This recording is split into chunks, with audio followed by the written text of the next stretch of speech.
Hello and welcome to Chandigarh civil services guys, this is Vivek. और जो आज का हमारा पॉलिटिकल टॉपिक है, it is uniform civil code, जिसको बोलते हैं यूसीसी। ये पार्ट 4 ऑफ द कॉन्स्टिट्यूशन, ये part 4 of the constitution under article 44 ये directive principles of state policy में मेंशन्ड है। सो लेट्स सी कि व्हाट इज यूसीसी। यूसीसी के ऊपर इतनी डिबेट्स क्यों चल रही हैं, यूसीसी इतना हाईलाइटेड टॉपिक क्यों है और इसकी क्या रेलेवेंस है। So let's start. पहले देखते हैं व्हाट इज यूसीसी। आपको पहले बेसिक अंडरस्टैंडिंग होनी चाहिए कि यूसीसी क्या है। यूसीसी का फुल फॉर्म है uniform civil code. Uniform civil code, तो इसके नाम में ही बहुत कुछ है। उन्होंने बोला है कि एक सिविल अफेयर्स के लिए कोड लेकर आएंगे जो यूनिफॉर्मली पूरी कंट्री पे एप्लीकेबल होगा, उसको बोलते हैं यूनिफॉर्म सिविल कोड। इसको अगर हम समझे, इसकी डेफिनेशन समझे, लॉ बुक में क्या लिखा है, तो they have written a uniform civil code will mean a set of common personal laws for all citizens. जो आपके पर्सनल अफेयर्स हैं उसके लिए पर्सनल लॉ लेकर आ रहे हैं, irrespective of the religion, irrespective of the class, irrespective of the culture. आप किसी भी ट्रेडिशन, कल्चर, रिलीजन या क्लास से बिलोंग करते हो, पर आपके जो पर्सनल अफेयर्स हैं उसके लिए हमारे पास एक यूनिफॉर्म कोड होगा जो पूरे इंडिया पे यूनिफॉर्मली अप्लाई होगा। ये मीनिंग है यूनिफॉर्म सिविल कोड का। In India the purpose of uniform civil code is to replace the personal laws based on scriptures and customs of each major religious community। जो major religious community है, जो उनके scriptures and customs में जो laws mentioned है उसको replace करना है, so that जो country है, जैसे हमारे पास एक single constitution of India है, तो हमारे पास एक single common law होगा, irrespective of the fact कि आप कहीं कहीं से belong करते हो, वो आपके ऊपर uniformly apply हो, so that हम govern कर सके किसको, Indian citizen को। अगर हम example लें, currently the example, there are different personal laws for Hindus and Muslims। personal law covers property, marriage, divorce, inheritance and succession। अगर हम देखें कि हमारे पास एक हिंदू मैरिज एक्ट है, फिर हमारे पास शरिया लॉ है, या हमारे पास मुस्लिम पर्सनल लॉ है, तो हम देखेंगे कि ये पर्सनल अफेयर्स को मैनेज करते हैं। कौन से पर्सनल अफेयर्स हैं? There are 5 personal affairs. पहला आपका है प्रॉपर्टी, दूसरा है मैरिज, तीसरा है डाइवोर्स, फोर्थ आपका है इनहेरिटेंस, और फिफ्थ आपका है सक्सेशन। कि मैरिज कैसे होगी, आपका वो अपना कल्चर है, अपना लॉ बताता है। अगर मैरिज के बाद जो डाइवोर्स है वो कैसे होगा, प्रॉपर्टी कैसे मैनेज करनी है, प्रॉपर्टी इनहेरिट कैसे करनी है, और सक्सेशन किसके पास जाएगी। तो ये सब चीजें कहां से पता लगती हैं हमें? यूनिफॉर्म सिविल कोड से। और कौन से मैटर्स की बात करता है ये पर्सनल लॉज या पर्सनल मैटर्स की बात करता है। तो देखते हैं हिस्ट्री क्या है यूनिफॉर्म सिविल कोड की। Let's trace the history.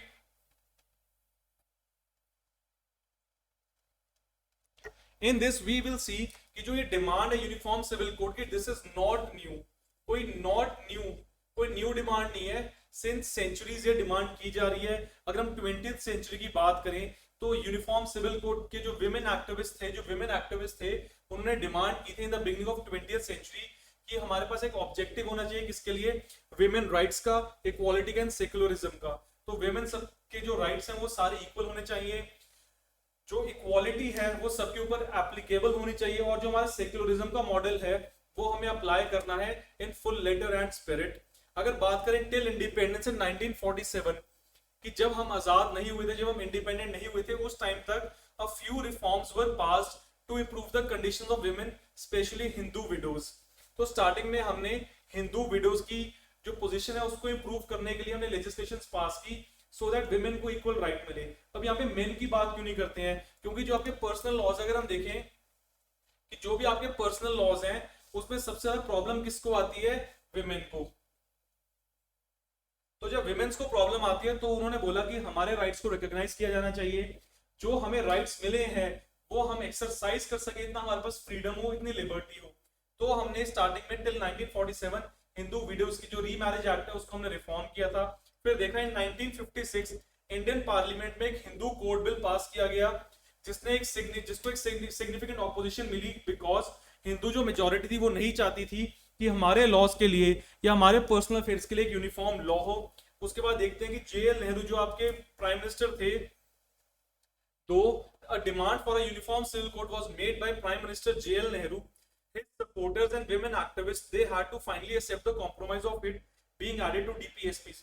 तो JL नेहरू ने बोला था कि जो आपका यूसीसी है इसको एक फंडामेंटल राइट बनाओ, बिकॉज जो पर्सनल अफेयर्स है वी नो कि जो पर्सनल लॉज या पर्सनल अफेयर्स हैं दे आर टू पर्सनल, पर स्टेट के पास अथॉरिटी होनी चाहिए कि वो उसको रेगुलेट कर सके। ऐसा ना हो कि आपके पर्सनल अफेयर्स की वजह से कोई प्रॉब्लम आ जाए सोसाइटी में और स्टेट हेल्पलेस हो। तो उसके लिए जेएल नेहरू ने बोला था कि इसको फंडामेंटल राइट्स के अंदर इनकॉर्पोरेट कीजिए, पर ऑपोजिशन बहुत मिली। तो उसके बाद क्या किया, इसको हमने डीपीएसपीस में ऐड कर दिया कि स्टेट्स को डायरेक्टिव्स दिए गए हैं, डायरेक्शंस दिए गए हैं कि आपने ये चीज फुलफिल करनी है, अगर आप फुलफिल नहीं करते तो आपके ऊपर कोई पनिशमेंट नहीं है। फिर देखते हैं कि कॉन्स्टिट्यूशन में कौन से प्रोविजंस हैं फॉर पर्सनल लॉज या UCC. Constitution has a various set of principles, so let's see. सबसे पहले हम देखेंगे कि ये part 4 directive principle of state policy में आर्टिकल 44 में रिटर्न है यूसीसी इंडियन कॉन्स्टिट्यूशन में। सेकंड है कि जो ये प्रिंसिपल है ये नॉट लीगली एनफोर्सेबल है but are meant to guide the state in making policies. हमने इनको लीगलाइज तरीके से एनफोर्स नहीं किया। क्यों नहीं किया? बिकॉज हमारी इनफैक्ट डेमोक्रेसी थी उस टाइम पे जब we went through the partition. और सेकेंडली जो हमारा सब्जेक्ट्स है, जो हमारे क्लाइंट्स थे, जो हमारे सिटीजन्स थे, वो देवर वेरी वाइड, बहुत ज्यादा वाइड थे, बहुत ज्यादा ट्रेडिशंस फॉलो होते थे।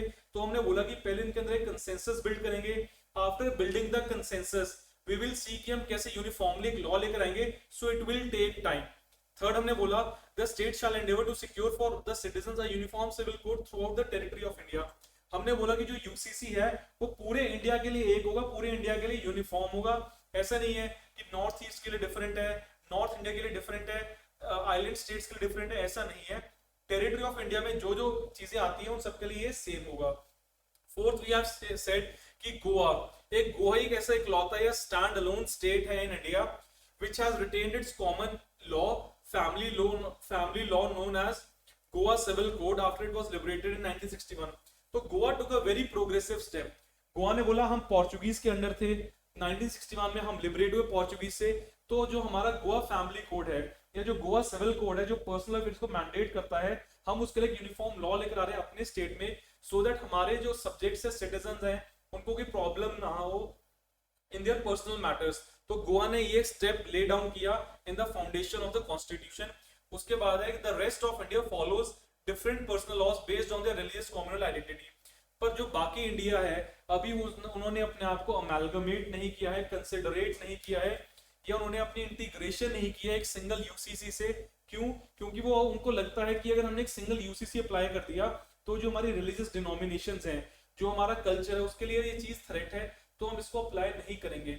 पर वी हैव टू अंडरस्टैंड कि जब इंटरनेशनल एरिना में या इंटरनेशनल प्रोविजंस में या different international countries they are also comprehending to this uniform civil code for their citizens, so why not India.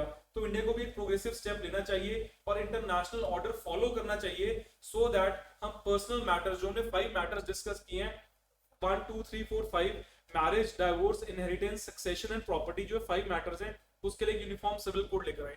अब देखते हैं कि इंटरनेशनली कौन सी कंट्रीज हैं जो ऑलरेडी ये कोड अप्लाई कर रही हैं।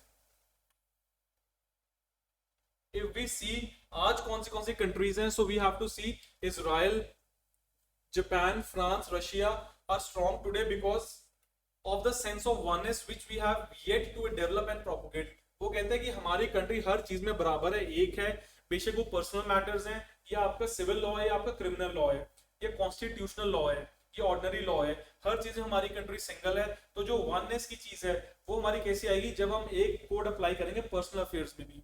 दूसरा है virtually all countries have UCC और for that matter uniform law civil और क्रिमिनल। हर कंट्री के पास सिविल और क्रिमिनल लॉ है, तो व्हाई नॉट आवर कंट्री, हमारी कंट्री जब एक example epitome of success and democracy है, जो एक यूनिक एग्जांपल है इन द वर्ल्ड, तो अगर वो इस चीज को इनकॉर्पोरेट नहीं करेगी तो कैसे चलेगा।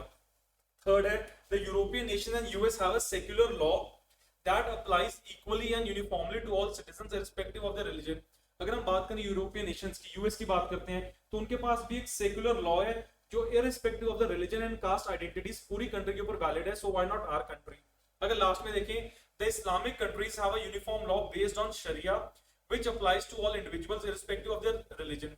तो जो शरिया है, जो इस्लामिक कंट्रीज है, जो शरिया लॉ के थ्रू मैंडेट होती हैं, उनके पास भी एक यूनिफॉर्म लॉ है। पर जो हमारी कंट्री है उसमें डाइवर्स पॉपुलेशन है, तो why not we should have one law जिससे हमारी कंट्री भी एक प्रॉस्परस हो सके और वननेस का एग्जांपल सेट कर सके। तो इसमें we have 3 landmark case studies in Indian constitutional history. So let's see कौन से केसेस हैं। First it was Shah Bano Begum versus Mohammad Ahmad Khan 1985 का केस है। सेकंड है Sarla Mudgal versus Union of India 1995। तीसरा आपका Shayara Bano versus Union of India 2017। These are the three recent case studies. We will see what are these case studies और इसने कैसे एग्जांपल सेट किया UCC का। So let's start with the first case study. First case study है Shah Bano Begum versus Mohammad Ahmad Khan 1985। इसमें supreme court ने upheld किया था, the supreme court upheld the right of a Muslim women, ये मुस्लिम विमेन की राइट्स की बात करती है, to claim maintenance from her husband under section 125 of C criminal procedure code CPC even after the expiry of the iddat period. तो Muslim जो community है, जो उनका रिलीजियस लॉ है, वो कहता है कि जो हस्बैंड है आफ्टर डाइवोर्स मेंटेनेंस नहीं देगा वाइफ को। तो सुप्रीम कोर्ट ने बोला इन द ईयर 1985 की नहीं, जब इद्दत पीरियड आपका खत्म हो गया उसके बाद आपको मेंटेनेंस देनी है। ये सुप्रीम कोर्ट मैंडेट कर रही है कि एक मुस्लिम विमेन अपने हस्बैंड से मेंटेनेंस डिमांड कर सकती है। It also observe that a UCC would help in removing contradictions based on ideologies. तो सुप्रीम कोर्ट ने बोला अगर हमारे पास एक यूनिफॉर्म सिविल कोड हो जो पर्सनल मैटर्स को मैंडेट करे या चैनलाइज करे, तो जो डिफरेंट डिफरेंट कॉन्ट्राडिक्शंस हैं या जो हम डिफरेंट स्क्रिप्चर्स पढ़ते हैं जो उनका रिजल्ट है, तो वो कॉन्ट्राडिक्शन से हम बच जाएंगे और हम यूनिफॉर्मली एक लॉ लेकर आ सकते हैं जिससे सारी कंट्री ब्लेस्ड होगी। ये था आपका शाह बानो बेगम केस। दूसरा आपका Sarla Mudgal versus Union of India.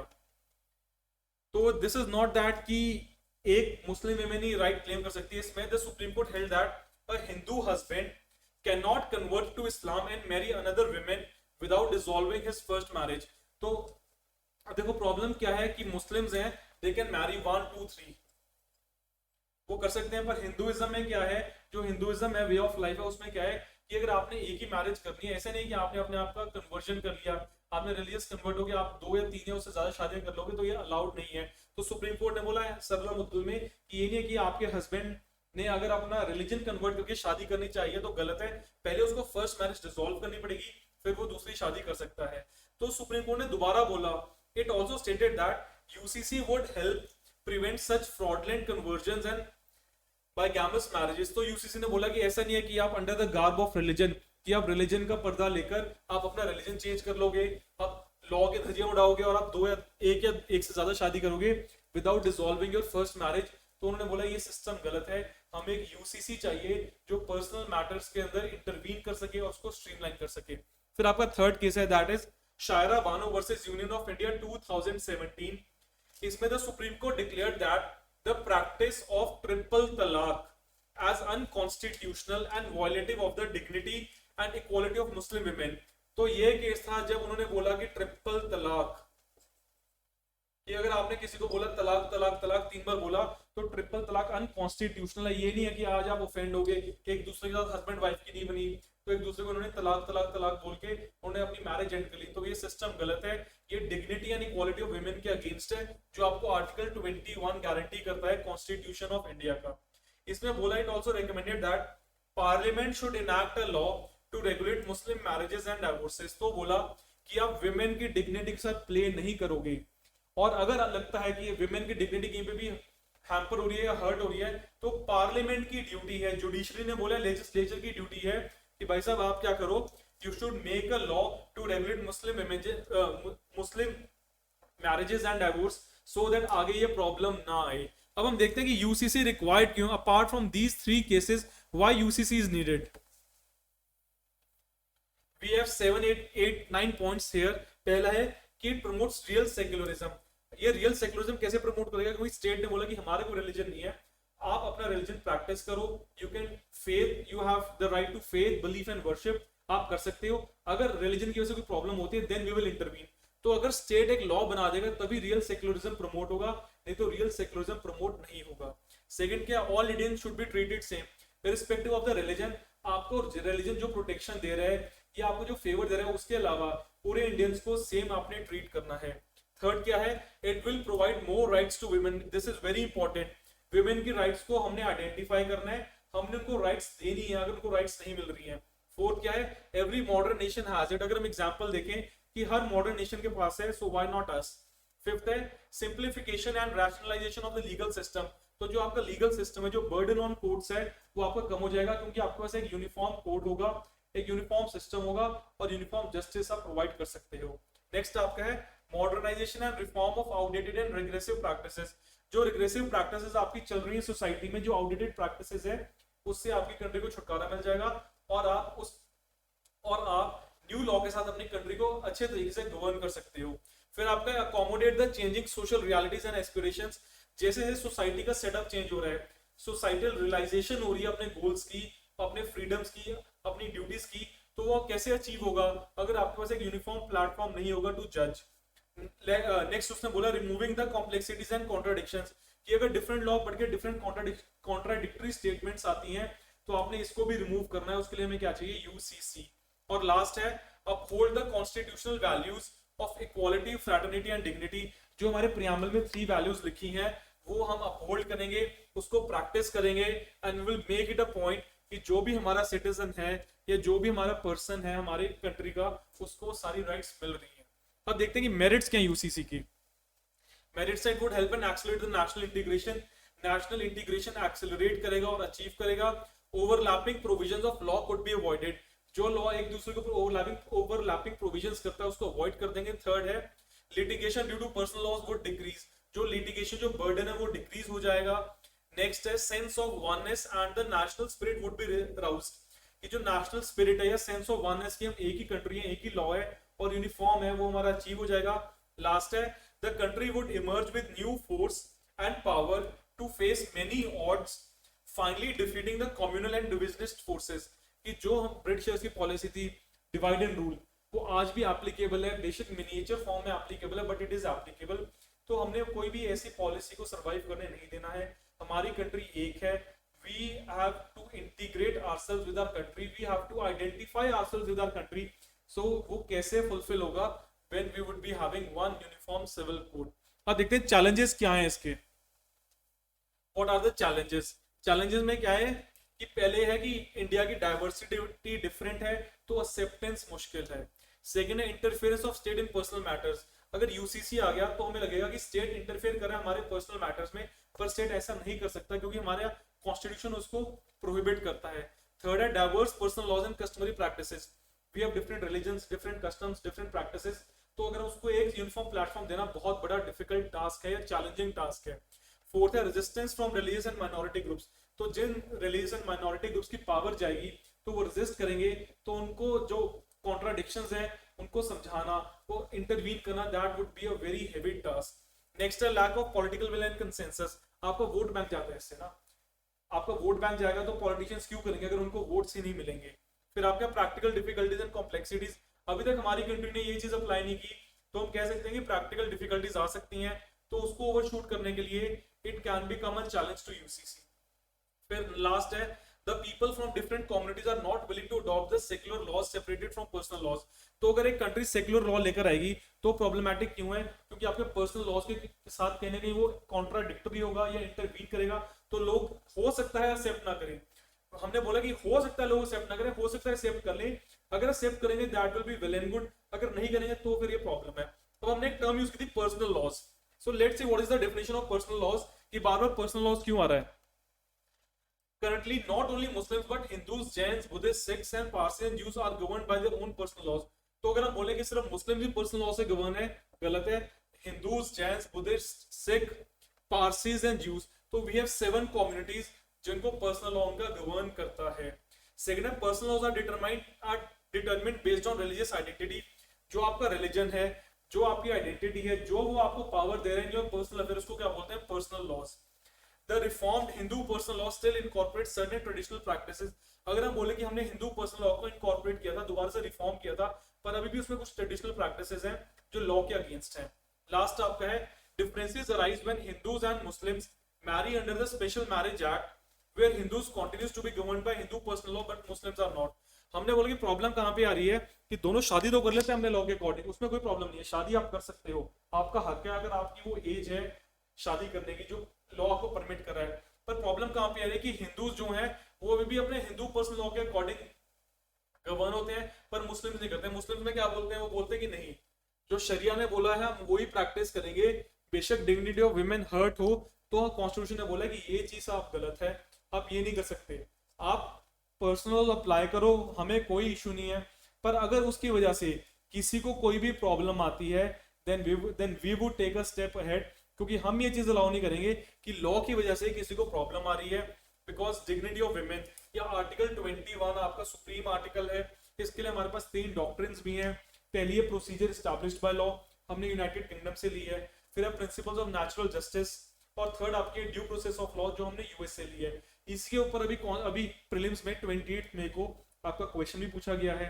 तो आपको पता है कि UCC is a hot topic, अभी इस पे डिबेट्स चल रही हैं। सो लेट्स सी या वी एस्पायर कि आने वाले टाइम पे एक पर्सनल लॉ होना चाहिए सो दैट कंट्री प्रॉस्पर कर सके। So this was today's topic. Thank you so much, have a nice day.